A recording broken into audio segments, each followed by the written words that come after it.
feel free, like I say, to just unmute yourselves and join in and ask questions. Please do talk to me, you know. It's nice to think that I'm not just talking away to myself. But like I said, we're doing stress and anxiety today from Wellbeing at Work. Okay, so this is me. In fact, I'm almost wearing the same outfit as in this picture. So I am a therapeutic counsellor and a psychotherapist and an accredited mentor as well. So fingers crossed you're in good hands today. So I specialise in working with anxiety and depression, and those are the majority of my clients. And I also work with couples and sort of young people sometimes as well, with relationship difficulties and trust and things. I have been teaching for quite some time now, many years, and a qualified teacher, trainer. I'm a HR professional as well, but I've been qualified as a psychotherapist for nearly 15 years now. So yeah, as I said, please do ask questions, and we'll get going. Okay, so today we're going to talk about our stress response and the effects of stress on us and our body. We will touch on kind of chronic stress and trauma. Then we'll go on to talk about anxiety, the symptoms of anxiety, and we'll talk about sort of self-help, self-care, and we can run through some breathing and grounding techniques as well that might be really helpful for you all, hopefully. So before we begin, does anyone have any questions or concerns? You can unmute yourselves and shout out, or you can use the chat function.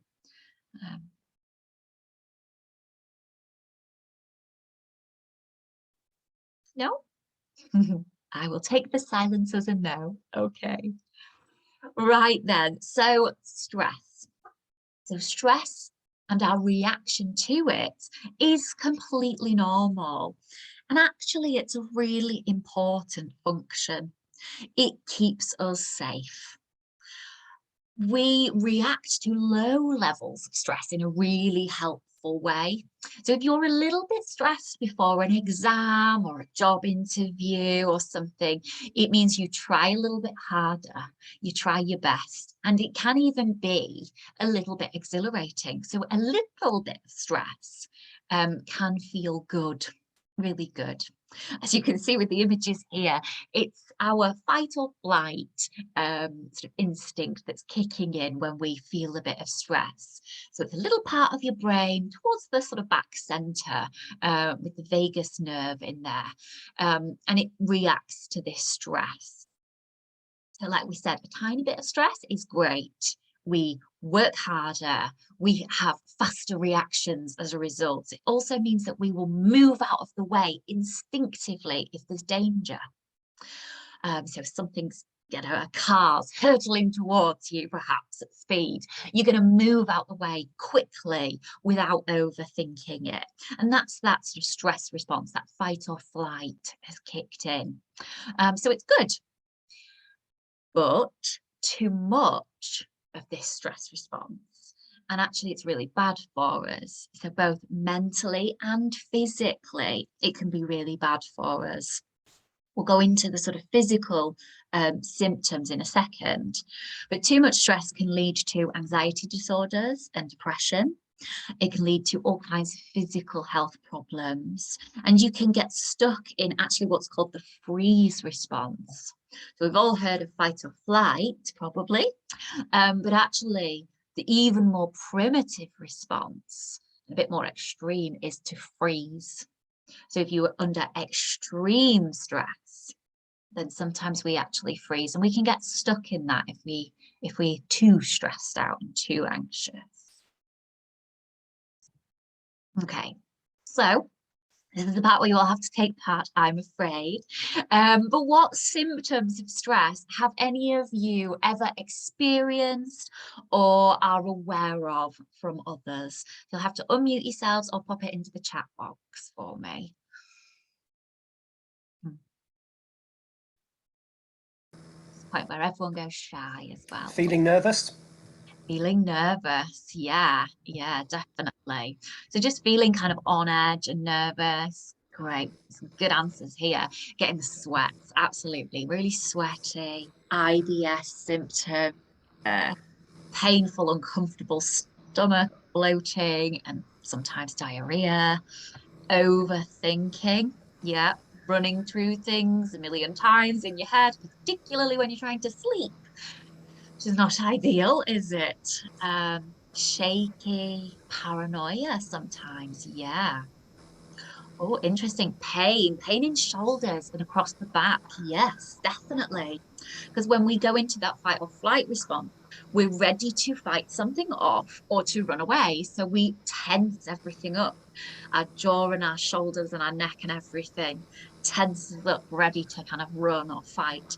So we can get that pain and aching. Good. Worry, panic attacks sometimes. Yeah, definitely. Oh, good. Thank you, everyone. Anyone come up with anything else that we've not mentioned? No, I think that's a pretty good list you've come up with. So we're well aware of stress, aren't we? Unfortunately, and it's just part and parcel of everyday life, really. So the effects of stress on the body, and these are just some of the key ones. So, kind of our head, it causes a lack of concentration and a lack of energy. It can cause headaches and migraines, dizziness, panic, as we've said, sort of panic attacks, depression and anger can come from stress.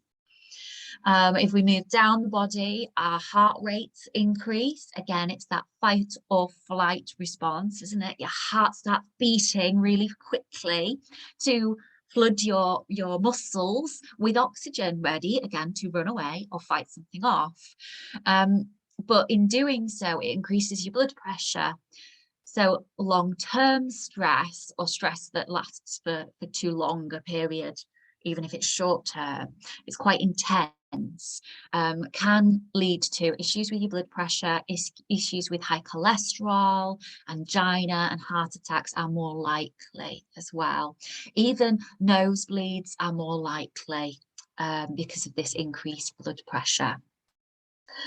As we've said, it can upset your stomach as well. So you can experience acid reflux, indigestion, heartburn.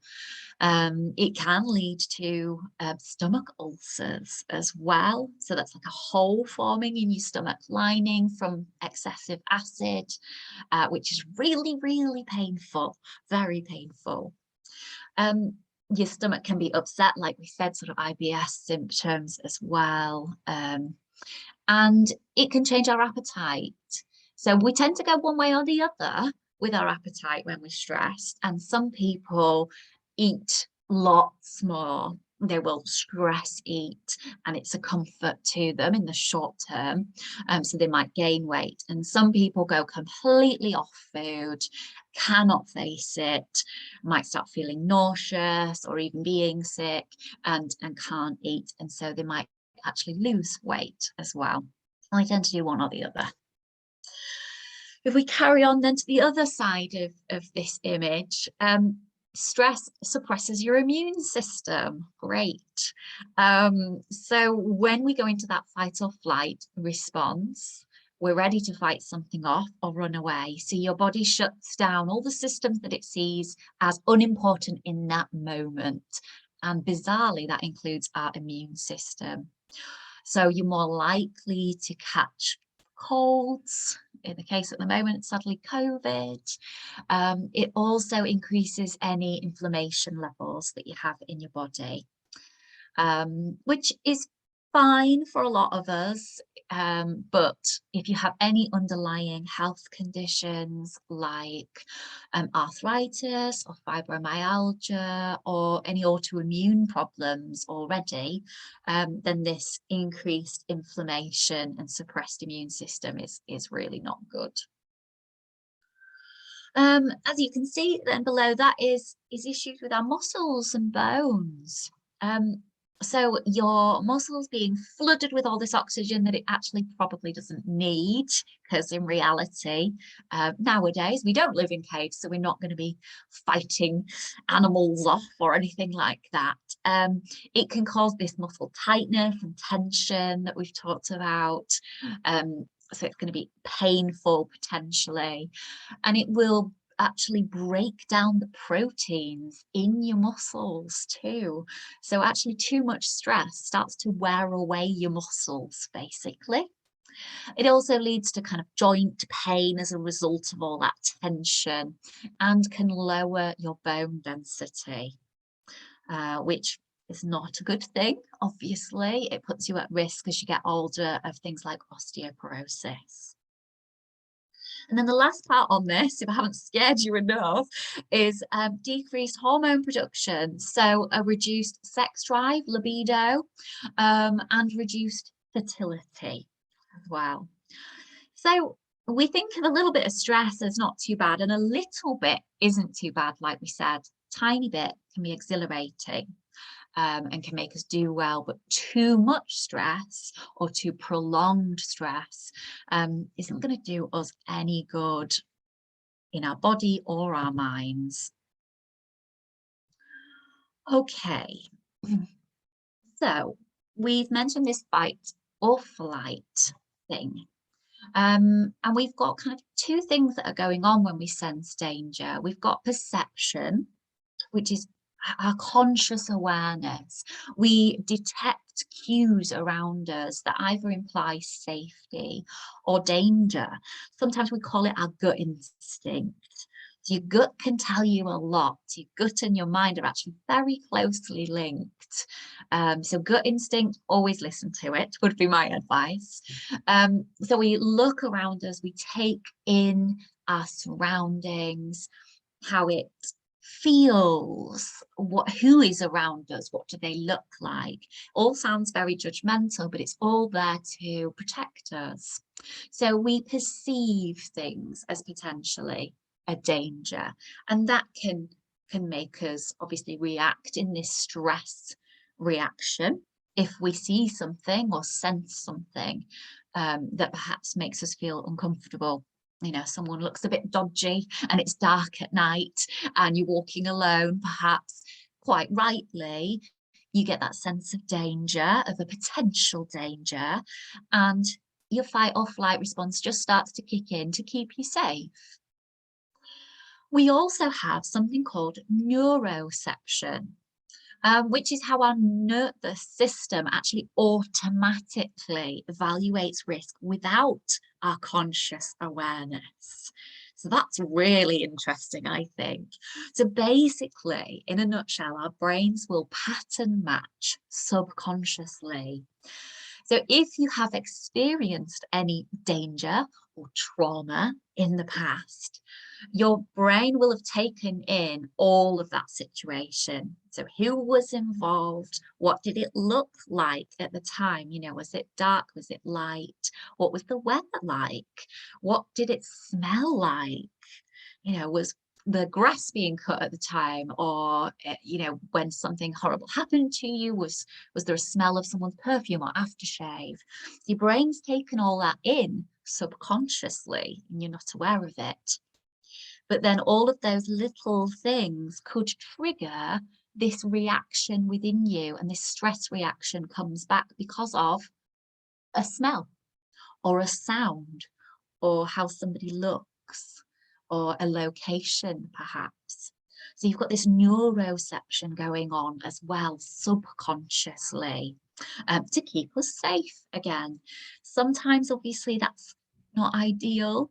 So we can be quite triggered and feel worried and stressed and anxious when actually we're safe. But obviously it's our brains keeping us that way, hopefully. So has anyone got any questions on that? I mean, I know that's quite a big concept, isn't it? Again, you can use the chat box or you can unmute yourselves.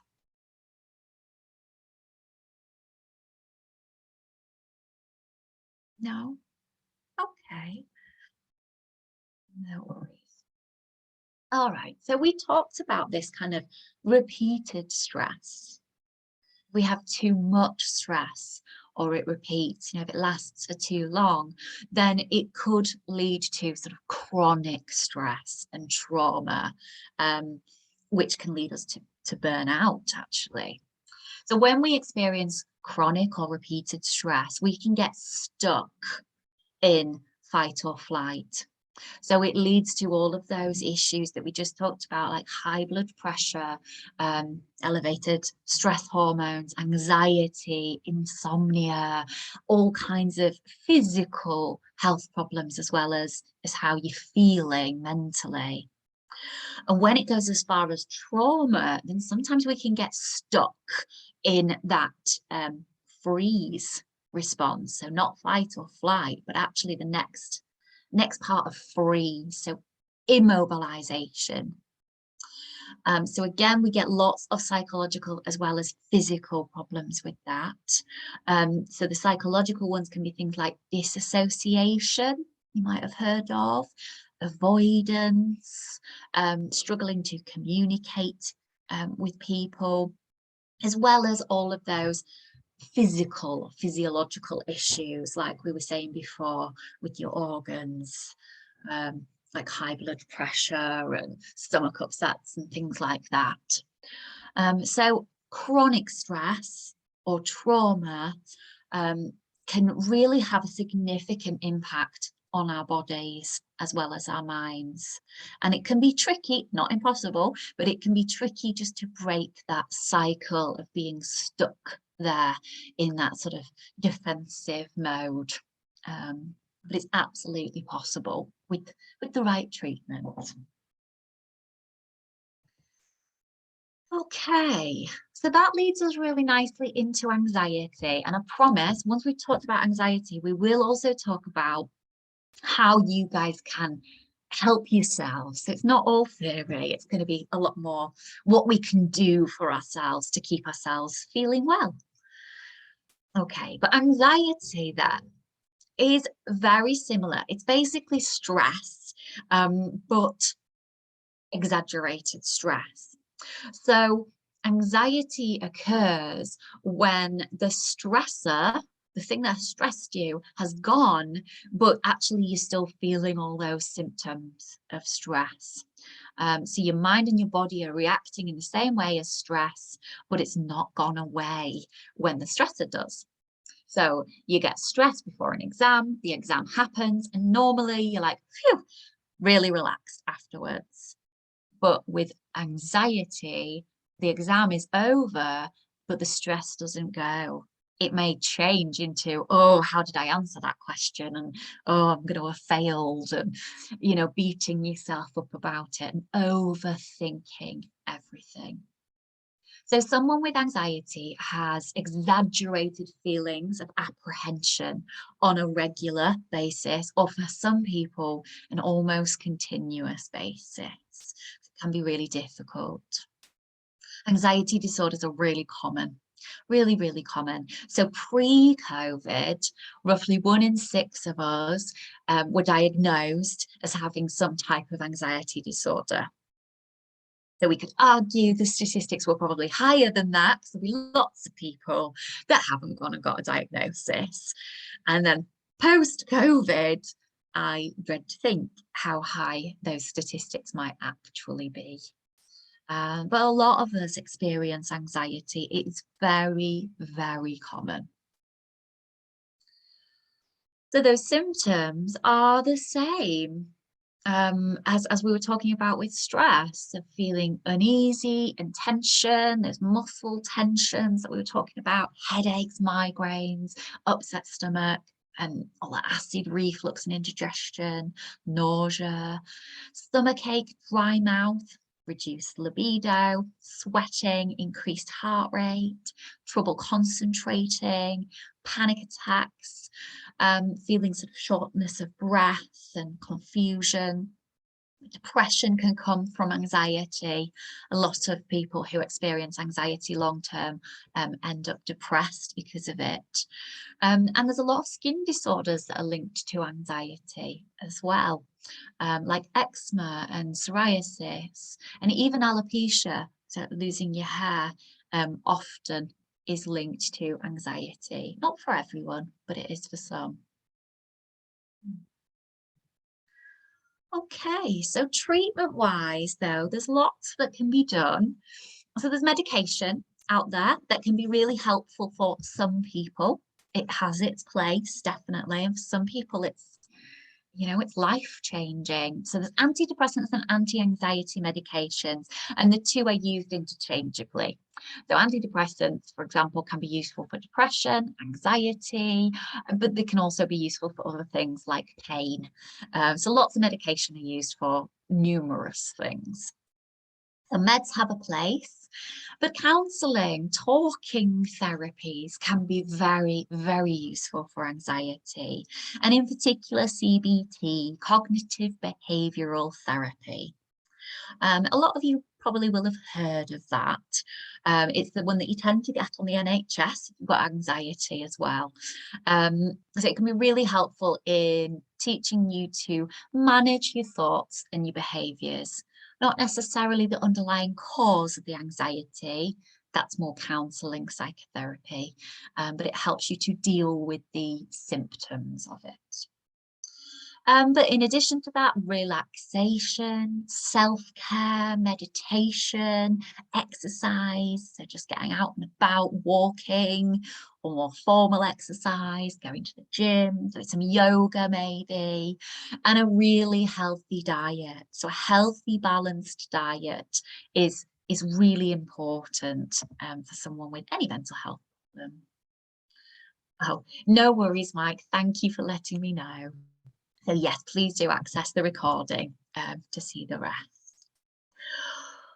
Okay, so that healthy diet we were saying is really, really important.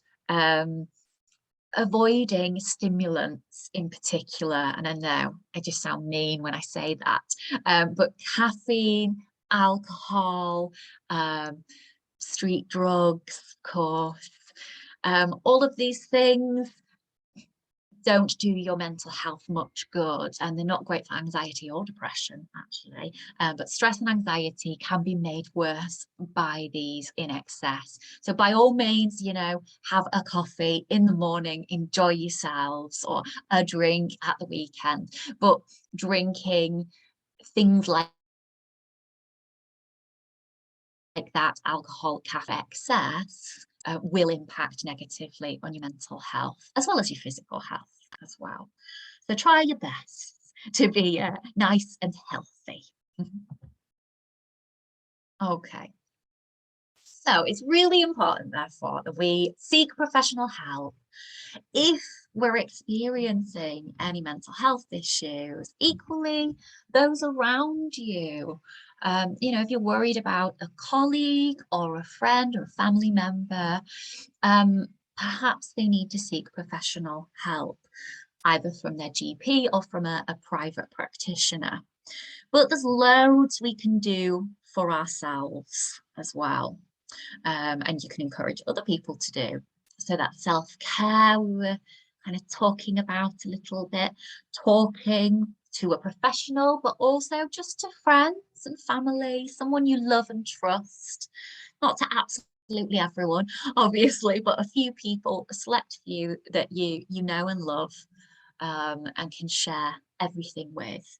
It just offloads it and makes everything feel lighter. Spending time with people you love or pets, eating and drinking well, like we've just said, and avoiding that caffeine, alcohol. Oh, I didn't mention nicotine as well, same impact, and street drugs. And herbal remedies. There's loads of herbal remedies out there. Most of them you can just buy even at the supermarket or the pharmacy, health food shops. And there's tons, which is great. There's ones that can help you sleep. There's different sprays and drops and things to help you to feel calm if you're feeling stressed or anxious.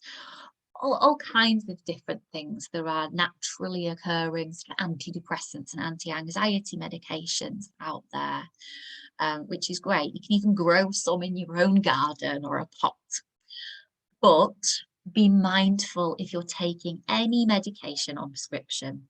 So some of these things don't interact well, so check with the pharmacist. They're the best people, perhaps the GP, but actually pharmacists know tons about medication. So you can go to them and say, right, I'm thinking about taking St. John's wort, for example, which is a weed, basically. It's a herbal form of antidepressant, also useful for anxiety. But you should never take it with prescribed antidepressants and anti-anxiety meds. So always worth checking these things. And lastly, breathing techniques and grounding techniques, which we're going to go through in a second. So these can be really useful to help yourselves to manage stress and anxiety in the moment. Okay, again, has anyone got any questions at all?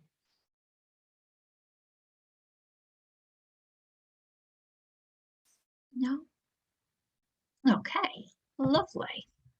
Right then, so self-care. We've mentioned self-care just a second ago as part of the way that we can help ourselves. So what about yourselves? Again, you can unmute or you can use the chat function. What kinds of self-care do you partake in? How do you look after yourselves? And we're all different, so you'll all have different answers. There's one lovely example on there of a bubble bath. Cycling, nice, bit of exercise. The gym, lovely. Going for walks, yeah, that's one of mine as well, definitely. Going for a nice long walk. Great, making time for yourself, yeah, definitely. We forget that, don't we? Life's so busy. We forget sometimes that we need to take time for us, definitely. Meditation, lovely, one of my favorite things to do. Ooh, going to the cinema, nice. Yeah, I've got the gym again. Yeah, always good for us, isn't it? Ooh, swimming, reading, lovely. Yeah, reading, got that lovely escapism. I suppose the cinema and watching films and things is the same, isn't it? You've got that, you can completely escape in that moment and that story. Nice. Lovely breathing techniques before bed. I like this. We've already got people that do them. Fabulous. Helps you get a nice night's sleep, doesn't it? Having a pamper evening and a face mask. Oh, lovely. Yes, definitely. Yeah, some people like to go out and have a pamper, get hair done or nails or whatever, but some people like to do it at home. Yeah, lovely. So we've got a bit of a mixture of active things, walking and exercising, cycling, all that. I like a bit of yoga.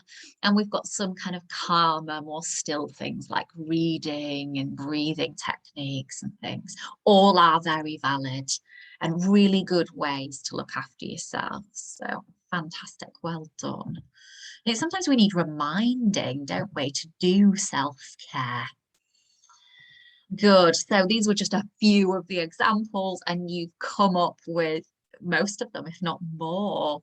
But yeah, one that we perhaps haven't mentioned is spending time with pets. Pets can be a great therapy if you have them and are able to be around them, you're not allergic to them or anything. But spending time with people you love, family, friends. We've mentioned meditation, could be prayer if you're religious, talking to other people, communicating regularly with others. It's particularly been very important the last few years when we've had lockdowns. And in a lot of cases, many of us have been working from home. A lot of us will still be working at least part of the time from home. So it is important that we communicate regularly with other people, have some human, genuine interaction, not just via emails. Good. Sleep. You can't beat a good nap as well. That's a bit of self-care. We kind of just forget that that's so important, actually. but play as well, being playful. That's something as adults we forget that we should do. We associate it with children, but actually we can play too, and it's really important. So we should play in whatever way you like, let your inner child out, so to speak, and be playful. If you have children or pets, you could be playful with them, or nieces or nephews or anything like that, then go be playful. If you're walking past the swings in the park and they call to you, go have a little swing on them. Be playful, enjoy yourself, be silly, put the radio on and dance about in the kitchen for 5 minutes. And it's amazing how those little moments of sort of joy, of lightness, actually impact on our mental health quite significantly. And the last one is something that most of us haven't been able to do for a while. For me, it's been a good few years now, but some of us have been lucky enough to go on the holidays. Nice holidays can be really useful, even if it's just a few days off at home. But going to a new place can be really nice. It can just give you that change and that headspace as well. So good, excellent, well done, everyone. So we've got some breathing techniques and some grounding techniques to go through sort of finally. And there's lots of them on here, as you can see, and there's loads more out there, but I just put my favorite ones. So if you're feeling at all stressed out, anxious, a bit overwhelmed, then these are some of the easy go-tos that you could try. Some of you may have given them a shot beforehand. You can go very simple with just big, deep breaths. So in through your nose, ideally, if you're not all bunged up like me with hay fever, and out through your mouth. Dead simple, but these big, deep breaths really do calm you, and it sends a message up to your brain that everything's okay, and it starts to change the chemical reactions that are going on and reduce the adrenaline that's being produced in your body. If that's not quite your thing, or you need something a bit more specific to focus on because you can't shut up your brain and all the chaos of thoughts, you could try perhaps square breathing. Square breathing is where you draw a square in front of you with your finger, and as you draw one side of the square, you breathe in, and then you draw the second side of the square and you hold that breath. And then you breathe out with the third side and hold again for the fourth. So you're making a square with your finger and you're focused on doing that. It's quite nice. You can make it as long or as short as you need, really. Obviously, it depends on your lung capacity as well. But it can be really something quite nice because you are doing something physical as well as breathing, and you're really focusing your mind. Also works brilliantly with children, for anyone who has any anxious children around. My personal favourite is 7-11 breathing. You don't need to worry too much about it being exactly 7 and 11. But the idea is that the in-breath is the 7. It's shorter than the out-breath, which is 11. So you're going to breathe in, ideally again through your nose, in for a count of 7, and then out for 11. So really slow, controlled breath, ideally like you are breathing through a straw, actually. So it's a really lovely slow out breath, and that rebalances the oxygen and the carbon dioxide in your body. Because when we go into that fight or flight, as we said, we breathe heavier, your body's flooded with oxygen. So you want to kind of rebalance that. So that lovely out breath starts, getting rid of some of that oxygen, changing it into carbon dioxide and getting it out of your body. And again, it sends that lovely message to your brain as well that everything is okay. We can be calm now. We don't need all this adrenaline. So any of those breathing techniques and any others that you particularly like as well can be really, really helpful if you're stressed or anxious, just feel overwhelmed, or if you just want a little bit of self-care and take a minute. Somebody mentioned about doing it before bed. It's a wonderful way to get to sleep or back to sleep. Good. I mean, we're going to go through this list, but does anyone use any other sort of breathing or grounding techniques that you'd be willing to share?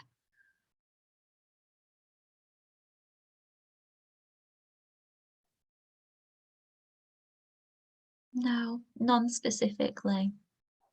Okay, no worries.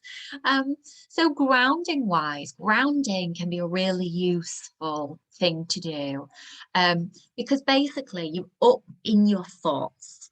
You know, when we're stressed or we're anxious. Oh, sorry, somebody chatted. Out 7-Eleven if you can't get to sleep. Yeah, lovely. Thanks, Jennifer. Yeah, it's really, I find it really useful, definitely, because it's so long as well. It really relaxes me. I've got no choice but to focus on it quite intently as well. So I don't have time for all the chaos of thoughts that come with an anxious brain. Yeah, good. Thank you. So those grounding techniques are like the next step almost. You can combine these together. So do some lovely big deep breaths and then perhaps ground yourself. Really useful if you have panic attacks as well. Very, very useful for that. But even if you're just feeling overwhelmed, this can be really helpful. So you can use your senses. What can you see, smell, hear, taste, and feel? All 5 senses. So just stop for a moment. Perhaps place your feet flat on the floor if you can. So you're literally grounding yourself. You're making contact with the floor. However that feels is a good thing. So it might be a lovely plush carpet and it's really squishy and lovely on your feet. Or in my case right now, it might be a freezing cold laminate floor and that's not very nice and it's a bit cold and it feels uncomfortable under my feet. All that is useful. So whether it's nice or unpleasant, as long as it's not hurting you, all of that is useful because you're going to focus on that rather than all your thoughts and the anxiety. So we place our feet on the floor. You can place your hands on your desk if you're at work as well. That can be very grounding. And what can you see around you? So have a look. You know, can you look outside a window perhaps into nature? So is there a nice little bird and there's some trees? What can you smell around you, if anything? What can you taste, if anything? Maybe the coffee you had earlier. Or you need to brush your teeth or something, or you've had some chocolate, yum, and it tastes amazing. So yeah, what can you see, smell, hear, taste and feel? So can we hear anything? I can hear perhaps birds outside and my neighbours making a bit of noise. So 2 or 3 of each of those where possible. Obviously, you might not taste anything, you might not smell anything, but that's okay. But you just think about it and list out as many as you can, 2 or 3 of each one. You can go the extra mile with this and go stand outside with it. So going outside into nature, even if you live or you work somewhere where there isn't much nature, you're still outside in the fresh air. And there still is little pockets of nature here and there. Go outside and be in that. What can you see, smell, hear, taste, and feel out there? You know, and unless it's heavily snowing, don't put any extra layers on. And actually the change of temperature is a good thing too, because you think, oh, I'm chilly. Or in fact, some days it's, oh, this is really nice. It's really sunny. Not often, I know, about 5 days a year in the UK, but still we have a few. So that can be useful. Oh, the sunshine on my skin or the chilly breeze on my skin and how that feels. And there's different sounds and smells and everything outside. So that can be really, really useful. If you're feeling very enthusiastic, you can go barefoot. And that in itself also is extra grounding, because you are feeling literally the ground beneath you. And again, like I was saying, whether it's comfortable or not, it's all good. So you might be on really cold, wet grass and it might be unpleasant. It could be that you're outside on concrete or tarmac or something, and it's not actually a very nice feeling. Or it might be lovely, smooth surface, or in the middle of summer, the grass might feel beautiful under your feet. Lovely. All of those things are useful. And you can really focus on your feet and how that feels. How do your toes feel? How does under your feet feel? You know, if you walk a little bit, how does that feel? If it's cold, you're going to start aching and it's going to start coming up your legs. All of that is useful.